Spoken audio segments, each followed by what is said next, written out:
નમસ્કાર વિદ્યાર્થી મિત્રો, હું અંકિત બ્રહ્મભટ્ટ વિશ્વાસ એજ્યુકેશનમાં આપનું હાર્દિક સ્વાગત કરું છું।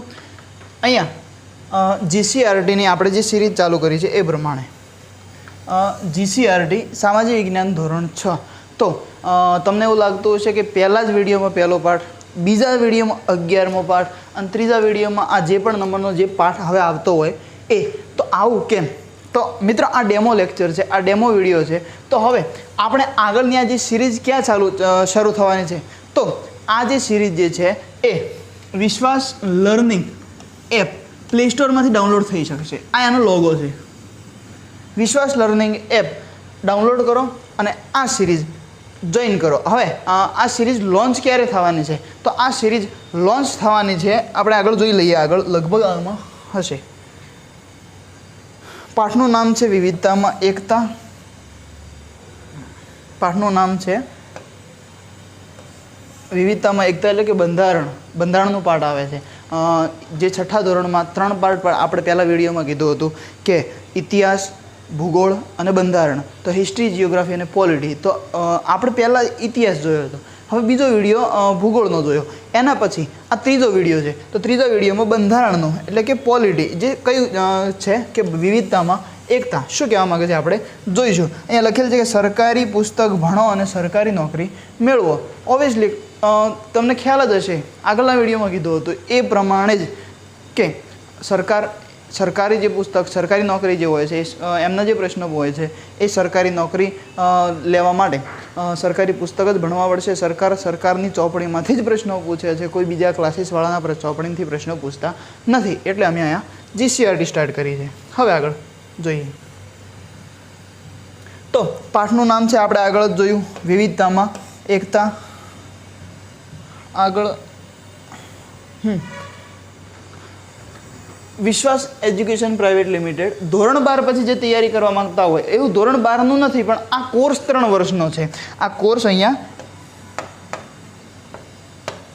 3 વર્ષનો છે, એટલે કોલેજની સાથે સાથે 3 વર્ષ જે 3 સ્ટેજ આવે છે, એફવાય, એસવાય અને ટીવાય, એ વિદ્યાર્થીઓ માટે। પણ હવે જે ટીવાય, એસવામાં આવી ગયા, ટીવાયમાં આવી ગયા અથવા ગ્રેજ્યુએટ થઈ ગયા હોય એમને શું, તો એમને પણ 3 વર્ષનો ટાઈમ હોય, તો એ 3 વર્ષનો જે સમય એમની પાસે હોય તો આ જીપીએસસીનો આ કોર્સ જોઈન કરી શકે છે। તો આમાં શું કરશો 3 વર્ષ? તો 3 વર્ષ આપણે જોઈએ કે પ્રથમ વર્ષ શું હશે, તો પ્રથમ વર્ષ આખું 600 કલાક અથવા 700 કલાક જીસીઈઆરટી જે આપણે અત્યારે જોઈ રહ્યા છીએ ડેમો, અને એના પછી આગળ તો એના પછી શું હશે, તો જીસીઆરટી પછી પ્રારંભિક જે મુખ્ય પરીક્ષા અથવા પ્રારંભિક પરીક્ષા જે આવે છે એમની તૈયારી થશે, અને એના પછી મુખ્ય પરીક્ષા અને ઇન્ટરવ્યૂની પણ તૈયારી કરાવવામાં આવશે। પ્રથમ વર્ષ, દ્વિતીય વર્ષ અને તૃતીય વર્ષ, પહેલું વર્ષ, બીજું વર્ષ અને ત્રીજું વર્ષ, આ પ્રમાણે તૈયારી કરાવવામાં આવશે। તો કહેવાય છે ને કે ઉપર લેવલની તૈયારી કરવામાં આવે, અહીંયા તીર લગાવવામાં આવે ને, તીર જે કમાન અહીંથી છૂટે અને તીર અહીંયા લગાવવામાં આવે ને તો અહીંયા ક્યાંક ને ક્યાંક તો લાગી જ જાય છે, પણ અહીંયા જ લગાવવામાં આવે તો અહીંયા સીધું આપણું ત્યાં ફિક્સ વાગી જ જાય, એટલે કે તીર શું કહેવાય એને કે થઈ જ જાય, ત્યાં વાગી જ જાય એવું જરૂરી નથી, પડી પણ જાય, તો અહીંયા મારવું સારું, તો આજે અપર લેવલની તૈયારી કરવી સારી, એવું કહેવા માગું છું। આગળ શું કહે છે કે ભાઈ જીપીએસસીનો ગુજરાતમાં પ્રથમ વર્ષ, કારણ કે 3 વર્ષનો કોઈ કોર્સ કોઈ કરાવતું નથી, માત્ર 8-10 મહિના પૂરા કરે અને જીપીએસસીનો કોર્સ કરાવી દીધો એવું સાબિત કરી લેજે। પણ અહીંયા ઓનલાઈન અને ઓફલાઈન બંનેની સુવિધા છે।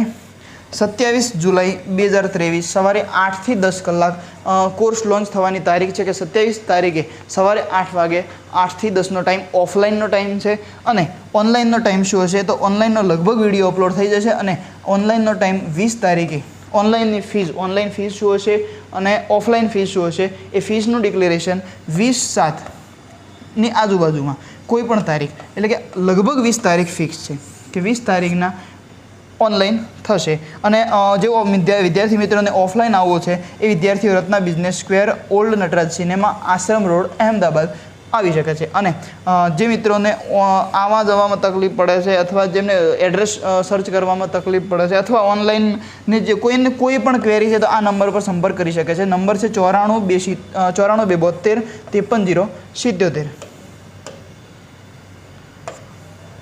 હવે આપણે જોઈએ પાઠ. પાઠનું નામ શું છે? આગળ વાત થઈ 3 વાર પાઠનું નામ બોલાયું કે વિવિધતામાં એકતા. હવે વિવિધતામાં એકતા એટલે શું? તો વિવિધતા એટલે શું કે અલગ અલગ બધા અલગ અલગ છે અને તો પણ એકતા છે. તો શું કહેવા માંગે છે પાઠ? કોઈ બીજું નહીં.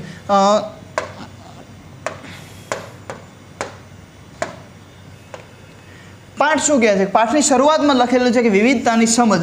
તો વિવિધતામાં એકતા, પાઠનું નામ શું છે? વિવિધતામાં એકતા. તો એમાં જ એક વિવિધતા શબ્દ છે. તો વિવિધતાનો અર્થ આપણે લઈએ કે ધર્મ, ભાષા, જાતિ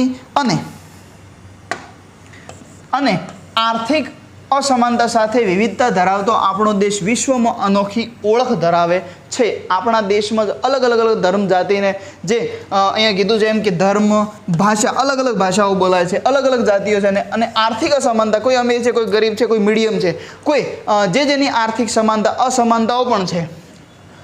આર્થિક અસમાનતાઓ સાથે વિવિધતા ધરાવતો દેશ આ વિશ્વમાં આગવી ઓળખ ધરાવે છે. તો ખોરાક, તહેવાર, રીત રિવાજ અને પોશાક ઉપરાંત સમાજ જીવનમાં ભિન્નતા જોવા મળે છે.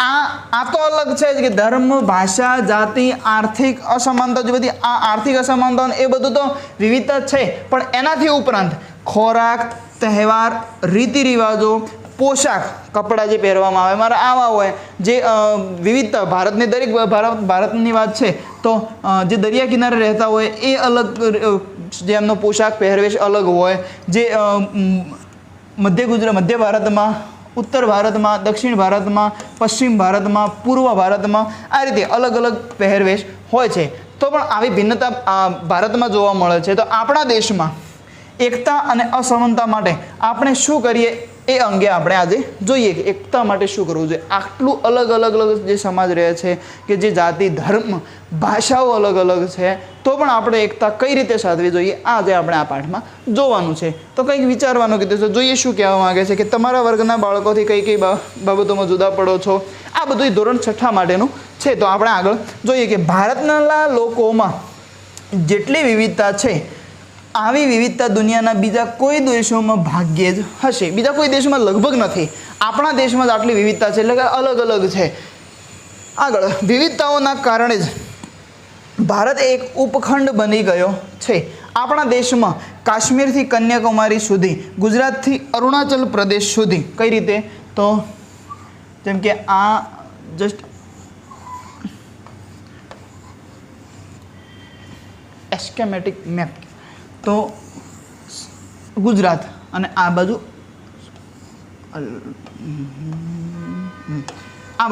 અરુણાચલ પ્રદેશ, ઉપર કાશ્મીરથી કન્યાકુમારી સુધી, જેમ શું કીધું કે કાશ્મીરથી કન્યાકુમારી સુધી અને ગુજરાતથી અરુણાચલ પ્રદેશ સુધી દેશવાસીઓના રૂપ, રંગ, પોશાક, ધર્મ, ભાષા, ખાનપાન વગેરેમાં ભિન્નતાઓ જોવા મળે છે. આખા ભારતમાં ઉપરથી નીચે અને આજુબાજુ કોઈ પણ જગ્યાએ અલગ અલગ ધર્મ, જાતિ, ભાષા, અલગ અલગ ભાષાઓના વસ્તી એટલે કે પબ્લિક જે રહે છે, એમાં ખાનપાન પણ દરેક જગ્યાએ ભાષા, ધર્મ, પોશાક, ખાનપાનમાં વગેરેમાં ભિન્નતાઓ છે. આગળ હવે ધર્મ. તો ધર્મ શું છે? ભાષા શું છે? હવે આપણે આગળ જોઈએ. તો ધર્મ, આપણા દેશમાં વિવિધ ધર્મમાં આસ્થા ધરાવતા લોકો રહે છે, જે દરેક પોતપોતાનો ધર્મ, જે પોતાના ધાર્મિક ધર્મમાં આસ્થા રાખતા હોય એવા લોકો પણ આપણા ભારતમાં રહે છે. કયો ધર્મ આવે છે? તો હિન્દુ, ઇસ્લામ, ખ્રિસ્તી, શીખ, બૌદ્ધ, પારસી, જરથોસ્થી, આમનું નવું નામ આપ્યું છે, ખાસ યાદ રાખજો. યહૂદી ધર્મ પાળતા લોકો અહીં હળી મળીને રહે છે. આપણા ભારતમાં હિન્દુ, મુસ્લિમ, શીખ, પારસી, અનેક જૈન બધા લોકો રહે છે. તો પણ આપણા અહીંયા લોકો હળી મળીને રહે છે. ધર્મમાં ભિન્નતા હોવા છતાં સૌ સમાન રીતે ધર્મનું આચરણ કરી શકે તેવા શુભ આશય માટે આપણા દેશમાં બધા જ ધર્મોનું સરખું મહત્ત્વ આપવામાં આવે છે. ખાસ ફરીથી વાંચું છું કે ધર્મમાં ભિન્નતા હોવા છતાં, ધર્મ અલગ અલગ બધાનો ધર્મ હોવા છતાં, ધર્મમાં ભિન્નતા હોવા છતાં સૌ સમાન રીતે ધર્મનું આચરણ કરી શકે તેવા શુભ આશય માટે આપણા દેશમાં બધા જ ધર્મોનું સરખું મહત્ત્વ આપવામાં આવે છે. ભાષા. તો આપણા દેશમાં હિન્દી, અંગ્રેજી, ગુજરાતી, બંગાળી, મરાઠી, પંજાબી, તમિલ, તેલુગુ, કન્નડ, મલયાલમ, ઉડિયા કોંકણી વગેરે ભાષા બંધારણમાં 22 માન્ય ભાષાઓ છે. વધારે બંધારણમાં તો બંધારણની માન્ય ભાષાઓ 22 છે, પણ 22થી પણ વધારે અલગ અલગ ભાષાઓ અમુક છે, જે અમુક જેમ કે મારવાડી છે બંધારણની માન્યતા નથી, એમને જે ચાલી રહ્યું છે કે બંધારણની માન્યતા આપો કે કઈ રીતે જે થાય એ સરકાર ગવર્મેન્ટ નક્કી કરે, પણ એમ કે આ બંધારણની માન્ય ભાષાઓ 22 છે. એનાથી ઉપરાંત પ્લસ વધારે બંધારણ સિવાયની જે અન્ય ભાષાઓ વધારે છે. તો આ તો બંધારણની બધી ભાષાઓ છે, પણ એનાથી પણ વધારે ભાષાઓ છે. તો આટલી બધી ભાષાઓ બોલાતી હોવા છતાં ભાષામાં ભિન્નતા હોવા છતાં આપણા દેશમાં એકતા અને દેશની એકતાને જાળવી રાખવા આ વિવિધ ભાષાઓ મહત્ત્વ ધરાવે છે. આગળ સાંસ્કૃતિક. તો આપણા દેશમાં ધર્મ અને ભાષામાં ભિન્નતા હોવા છતાં સાંસ્કૃતિક વિવિધતા બહોળા પ્રમાણમાં જોવા મળે છે. ફરીથી વાંચું છું કે આપણા દેશમાં ધર્મ અને ભાષામાં ભિન્નતા હોવાથી સાંસ્કૃતિક વિવિધતા બહોળા પ્રમાણમાં જોવા મળે છે. જેમ કે અહીંયા ગુજરાતમાં હોળિકા દહન થાય છે, અને બીજે જે પંજાબમાં જે એમનો જે તહેવાર હોય એ જ દિવસે કંઈક બીજું એમને લોહડી જેવું કંઈક કહેવાય છે. એ બધું આગળ ભણવામાં આવે જ છે. તો આ રીતે બધું અલગ અલગ સંસ્કૃતિ જે પોતાની છે. વિવિધ પ્રદેશ કે રાજ્યમાં સાંસ્કૃતિક વિવિધતા સરળતાથી જોઈ શકાય છે. દિવાળી, મકર સંક્રાંતિ, હોળી, દશેરા, શિવરાત્રિ, ગણેશ ચતુર્થી, ઈદ, નાતાલ, અષાઢી બીજ, મોહરમ, બુદ્ધ જયંતિ, મહાવીર જયંતિ, ઓણમ, પતેતી, વૈશાખી વગેરે તહેવારો દેશના જુદા જુદા ભાગોમાં વસતા લોકો સાથે મળીને ઉજવે છે. ગરબા આખા વિશ્વમાં ફેમસ થયા છે. જાણવા જેવું આપેલું છે તો કે દેશના જુદા જુદા ભાગોમાં વસતા લોકો અલગ અલગ પ્રકારના નૃત્યમાં કુશળતા ધરાવે છે. ઉદાહરણ તરીકે રાસ ગરબા. ગુજરાતમાં શું થાય છે? રાસ ગરબા. તો એનો એ ગરબા જે અલગ અલગ જે પ્રકારના નૃત્યમાં કુશળતા જે ધરાવે છે. તો ગુજરાતમાં આપણા ગુજરાતમાં ગરબા છે. તો પંજાબમાં શું છે? તો પંજાબમાં ભાંગડા, ઉત્તર પ્રદેશમાં કથક, કુચીપુડી આંધ્રપ્રદેશમાં, કેરળમાં કથકકલી, તમિલનાડુમાં ભરતનાટ્યમ, અસમમાં બિહુ, ઓડિશામાં ઓડિસી નૃત્ય છે, અને રાજસ્થાનમાં ઘુમર. આ બધા નૃત્યોના નામ આપવામાં આવ્યા છે, ખાસ યાદ રાખવા. હવે તમને એમ થતું હશે કે થોડીક વાર બુક લઈને આવી જાય છે. આ બુકનું જ પેજ છે. આગળ નહોતું દેખાતું તો એવું વિદ્યાર્થીઓની કોમેન્ટ આવી હતી કે આગળનો જે તમે પહેલો વિડીયો બનાવ્યો એમાં દેખાતું નહોતું. તો આ પેજ બીજા વિડીયોમાં જે પેજના જે શબ્દો હતા એ જ કોપી પેસ્ટ કરવામાં આવ્યા હતા, અને પછી કોઈ પણ શબ્દ અમારા ઘરનો કે કોઈ બહારનો શબ્દ ન હતો. એના પછી હવે ત્રીજા વિડીયોમાં અમને એવું લાગ્યું કે નહીં, બુક જ રાખવી છે. બુક સિવાય અમારે કોઈ પણ ટાઈપિંગ જે અક્ષરો નથી લેવા, અમારે બુક જ લેવી છે. તો બુકના ટુકડા કરીને અહીંયા પીપીટી બનાવવામાં આવી છે. તો આપણે આગળ જોઈએ. તો આપણે અહીંયા જાણવા જેવું જોયું. એના પછી આગળ વિવિધતાઓ સાથે પ્રજાના ખાનપાન, પોશાક, રહેઠાણ, માન્યતાઓ, રીત રિવાજ વગેરેમાં પણ અનેક પ્રકારની વિવિધતાઓ રહેલી છે. સ્થળની આબોહવા, ભૂપૃષ્ઠ, ખેતી, જંગલો વગેરે ભૌગોલિક બાબતોના કારણે દેશ વિવિધતાવાળો બન્યો છે. ભારત દેશ છે આખો. ભારત દેશમાં અલગ અલગ જગ્યાએ, જેમ કે આપણું જ ગુજરાત છે, ગુજરાતમાં ઉત્તર ગુજરાતમાં બાજરી થાય છે, મધ્ય ગુજરાતમાં ભાલ પ્રદેશમાં જે ઘઉં થાય છે. આ રીતનું બધું અલગ અલગ જગ્યાએ અલગ અલગ વાતાવરણ, જે વાતાવરણના કારણે અહીંયા લખેલું છે કે સ્થળની આબોહવા પણ અલગ અલગ હોય છે. ભૂપૃષ્ઠ એટલે કે જે જગ્યા હોય છે એનું સ્થળ, કે રાજસ્થાનમાં રણ છે, ગુજરાતમાં મરૂણ જે રેતીના પ્રકાર જે આવે છે એ બધા પ્રકારની અલગ અલગ પ્રકારની જે જમીન છે, અને જંગલ, ખેતી, આ ખેતી અલગ અલગ થાય છે. આ બધા કારણે દેશ બધું જે આવી વિવિધતાઓ જે ભૌગોલિક બાબતોના કારણે દેશ વિવિધતાવાળો બન્યો છે. પ્રવૃત્તિ આપણે જોવાની નથી, જસ્ટ જોઈ લઈએ શું કહેવા માગે છે. ભારતનો નકશો જોવાનો છે. અસમ, કેરળ રાજ્યનું સ્થાન શોધી કાઢવાનું છે. અસમ અને કેરળ લગભગ કેરળ આટલામાં છે, અસમ આ બાજુ છે. અને આ બધા નિવાસીઓની ભોજન, પોશાક, વ્યવસાય વગેરે કેવી રીતે અસર કરે છે. શિક્ષકની મદદથી યાદી બનાવો, કેલેન્ડરની મદદથી તહેવારની યાદી બનાવો. આ બધું જે નાના બાળકોને કરવાનું છે, એટલે આપણે વધારે લગભગ જોઈશું નહીં. હા, તો અમારો એક કોર્સ, જે આપણે જીપીએસસીનો 3 વર્ષનો કોર્સની વાત કરી. કોઈ એમ કે નહીં ખાલી અમારે જે જીસીઆરટી છે એ જ સમજવી છે. જ્યાં બાળકો જીસીઆરટી કે અમારે માત્ર ને માત્ર બીજો કોર્સ અમે કરેલો છે, અમારે બીજો કોર્સ કરવાની જરૂર નથી, તો ખાલી જીસીઆરટી કરવી છે. તો જીસીઆરટીમાં શું છે કે ધોરણ 12 પછી કોલેજની સાથે સાથે તૈયારી કરવાની અનેરી તક. GPSC special GCRT course online આવવાનો છે અને ઓફલાઈન પણ છે. 600 કલાકના ક્લાસ હશે, 600થી વધારે પણ કીધેલું છે. આગળના વિડીયોમાં બધામાં વાત થઈ ગઈ છે. ન્યૂ ઓનલાઈન એટલે કે નવી ઓનલાઈન અને ઓફલાઈન બેચ પણ શરૂ થાય છે. ક્યારે શરૂ થાય છે? તો 27 જુલાઈ 2023ના સવારે 8 થી 10 કલાક 8 વાગે ઓફલાઈન બેચ છે. ગુજરાતના અંતરિયાળ વિસ્તાર એટલે દૂર દરાજના વિદ્યાર્થીઓ માટે ખાસ ઓનલાઈનની વ્યવસ્થા કરવામાં આવી છે. જીપીએસસીની બેચ છે. જીપીએસસીના વિદ્યાર્થીઓ અથવા કોઈપણ જે ફિલ્ડના વિદ્યાર્થીઓ હોય, કોઈપણ ફિલ્ડ એટલે જે જુનિયર ક્લાર્ક, તલાટી, જીપીએસસી, પીઆઈ, પીએસઆઈ, જેમાં પણ જે સિલેબસમાં જીસીઆરટી આવે છે એ બધા જ વિદ્યાર્થીઓ માટેનો એક કોર્સ બનાવવામાં આવ્યો છે. ગુજરાતમાં પહેલીવાર જીસીઆરટીનો કોર્સ લોન્ચ થાય છે, કારણ કે જીસીઆરટીના નામે અત્યાર સુધીમાં પીપીટીઓ અથવા પીડીએફઓ ભણાવી દેવામાં આવતી હતી. ખાસ અમે અહીંયા બુક ભણાવીએ છીએ. 94 72 53 પર સંપર્ક કરો. એડ્રેસ આગળ આપણે કહી દીધું છે.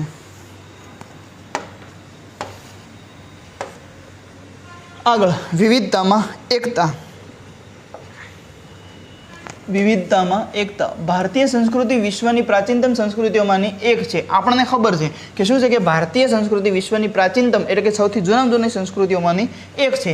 આપણા દેશની પ્રજા પોશાક, ખોરાક, રહેઠાણ, ધર્મ, ભાષા, રીત રિવાજ, તહેવારો વગેરે અનેક બાબતોમાં એકબીજાથી ભિન્ન છે. છતાં દેશવાસીઓ આ બધાથી અલગ હોવા છતાં કઈ બાબતમાં અલગ અલગ છે? તો પોશાક, ખોરાક, રહેઠાણ, ધર્મ, ભાષા, રીત રિવાજ, તહેવારો આ બધી બાબતોમાં અલગ હોવા છતાં એકબીજાથી ભિન્ન છે. એ ભિન્ન હોવા છતાં દેશવાસીઓમાં ભાવાત્મક એકતા જોવા મળે છે, એટલે કે ભાવુક પબ્લિક છે, ભાવ સાથે જોડાય છે, એકબીજાને હળી મળીને રહે છે, વિવિધતામાં એકતા જોવા મળે છે. એ વિવિધતામાં એકતા એ આપણી સંસ્કૃતિ આગવી વિશેષતા છે. બહાર જઈએ ને વિદેશમાં તો એકબીજાને સામે તો ડોળા કાઢીને ચાલતા હોય છે, બોલતા જ નથી એકબીજાને. એટલે બધા ભાવુક છે, આપણે એમનો વિરોધ નથી. આપણે ભાવુક એ આપણે સારા, આ ભલા તો જગ ભલા. પણ ભારતની કંઈક આગવી વિશેષતા છે. તો જુદા જુદા ધર્મો, ભાષાઓ તથા જાતિઓના લોકો પોતાના રાષ્ટ્ર માટે પ્રેમ, સન્માન, દેશ માટે ત્યાગની ભાવના તથા તાદાત્મ્યની લાગણીઓ એક સમાન ભાવે અનુભવે તેને રાષ્ટ્રીય એકતા કહે છે. ફરીથી જુદા જુદા ધર્મો છે, ભાષાઓ તથા જાતિઓના અલગ અલગ જાતિ અને ભાષાઓના ધર્મના લોકો રહે છે, છતાં દેશ માટે એક ત્યાગની ભાવના છે, સન્માનની ભાવના છે, પ્રેમની ભાવના છે, દેશ માટે એક પ્રેમ છે. તેને શું કહેવાય? રાષ્ટ્રીય એકતા કહેવાય છે. આગળ રાષ્ટ્રીય એકતાથી રાષ્ટ્રનો આર્થિક, સામાજિક, ઔદ્યોગિક વગેરે ક્ષેત્રોમાં વિકાસ થાય છે. વિવિધતાઓની વચ્ચે પણ લોકો શાંતિ અને સલામતી અને સમૃદ્ધિ પ્રાપ્ત કરે છે. તેથી જ ડૉક્ટર રાધાકૃષ્ણજીએ કહ્યું છે, ખાસ યાદ રાખવાની લાઈન છે, કારણ કે મેન્સમાં ઉપયોગી થાય એવી છે. તો કે શું કીધું છે રાધાકૃષ્ણજીએ કે જો આપણે એક રાષ્ટ્રના રૂપમાં જીવિત રહેવું હશે તો આપણે સૌએ રાષ્ટ્રીય એકતાની આવશ્યકતા સ્વીકારવી જ પડશે. ફરીથી વાંચું છું કે શ્રી ડૉક્ટર રાધાકૃષ્ણજીએ કહ્યું છે કે જો આપણે એક રાષ્ટ્રના રૂપમાં જીવિત રહેવું હશે તો આપણે સૌએ રાષ્ટ્રીય એકતાની આવશ્યકતા સ્વીકારવી જ પડશે. જો રાષ્ટ્ર એક રાખવું હશે, એક સાથે રહેવું હશે તો આપણે એકતા દર્શાવવી પડશે. આઝાદીની લડતમાં દેશવાસીઓએ રાષ્ટ્રપ્રેમ અને સમર્પણની ભાવના થકી રાષ્ટ્રીય એકતાના દર્શન કરાવ્યા હતા. વિવિધતામાં એકતા જે દર્શાવી છે એ આપણા દેશની વિશેષતા છે, કે જે અલગ અલગ હોવા છતાં આપણે બધા દેશની જે એક થઈએ છીએ, એક થઈને જે એકતાની ભાવના છે, વિવિધતામાં એકતા છે, એ આપણા દેશની આગવી ઓળખ છે, એ અલગ વિશેષતા છે. તો અહીંયા શું કહેવા માંગે છે જોઈએ આગળ.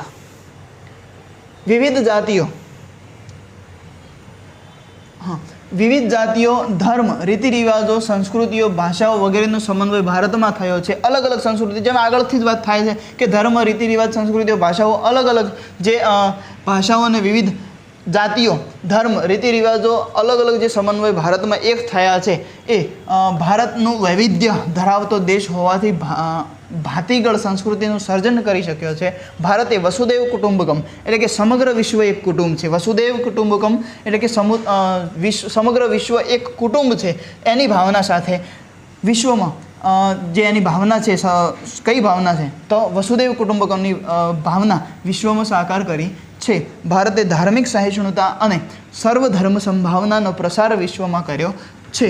ભારત બિનસાંપ્રદાયિક દેશ છે.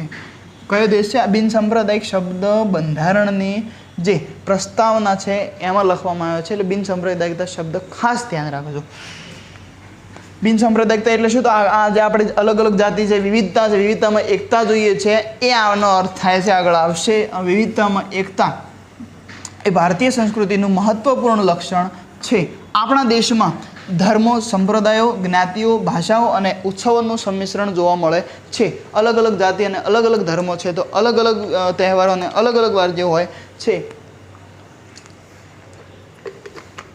એ બધું જોવા મળે છે. એક મિનિટ.